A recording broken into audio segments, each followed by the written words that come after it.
নমস্কার বন্ধুরা, কেমন আছেন সবাই? আশা করি নিশ্চয়ই ভালো আছেন, আর আমিও খুব ভালো আছি।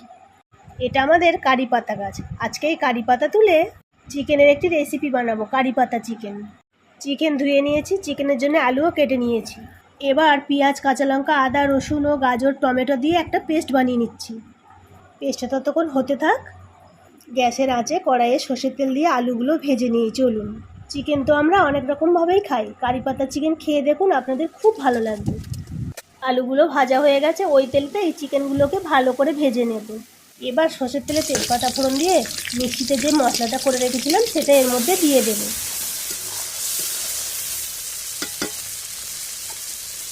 এবার এর মধ্যে লঙ্কা গুঁড়ো, হলুদ গুঁড়ো, জিরে মরিচ গুঁড়ো দিয়ে দেব। এগুলোকে এর মধ্যে দিয়ে সব মশলাগুলো ভালো করে পাক করে নেব। এবারে যে চিকেনগুলো ভেজে রেখেছিলাম সেগুলো এই মশলার মধ্যে দিয়ে দেব। 10 মিনিট মতন কষিয়ে